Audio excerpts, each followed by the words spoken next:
Yeah, I mean, it's a surreal experience. I've been lucky enough 2 times to play for Mexico in the Caribbean, and luckily both times was in Mexico, so I really felt the pride of the fans, and but the amount of fans doesn't compare to here, because this is crazy. I mean, I'm sure if the fields in Mazatlan and Guadalajara were big enough to hold this many, I'm sure the fans would have showed up for the Caribbean, but it's special hearing all the fans here, and I'm really excited to see what it's like tonight in Texas. Grew up in Texas. Well, obviously it's Houston, it's not the Dallas area, but still, it's in Texas. What's that for you? What does that mean? I mean, it makes it even more special, and then especially playing in. I wasn't in Arizona last time, but being able to have a very dominated Mexican American spot as the pool is really good for us, and I'm sure we'll see it tonight with how many Mexican fans there will be, and it's just really full circle moment, and it's really special.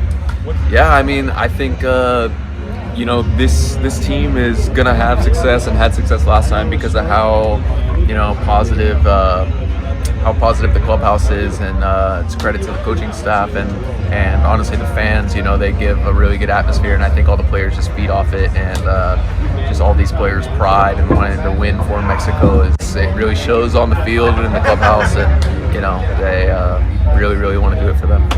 It was pretty neat when you kissed your dad after the Caribbean series. Yeah. How often do you kiss your dad without thinking when you just come in, or that doesn't happen? Not often, but we did the first one in a championship we had together in Culiacan last winter.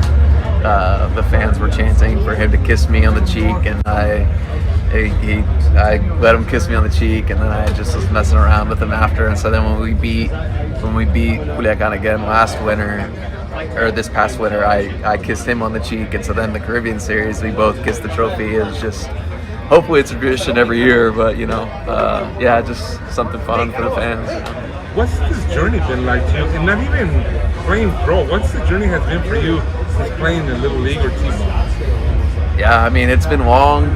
Everybody's road's different. And I mean, I was kind of a late bloomer in high school. Shot up pretty quick, got drafted pretty high, and everything was good. Got traded, and then started struggling a little bit, and then I didn't know how much longer I was going to be in baseball, and then I go to Mexico, and I kind of revived my career again. I just went back to what I felt like was best for me, like the style of player I think I am. I went back to that, and I've had a lot more success doing that, and guys like Joey didn't make it to the big leagues till he was 30. I think he's made his debut. I mean, Manny's made his debut at 32, I think 32 with the Orioles.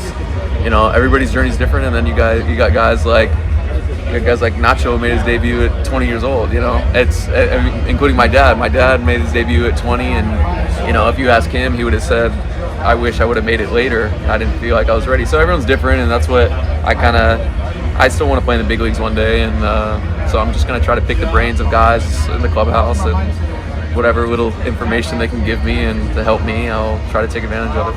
Tell me, being in Mexico, off the field. Off the field, I mean, I love mariscos. I love eating mariscos in Mexico. I mean, we're in Guadalajara, super nice city. Most off days pretty far, so we travel on most off days, so I don't get too much downtime. But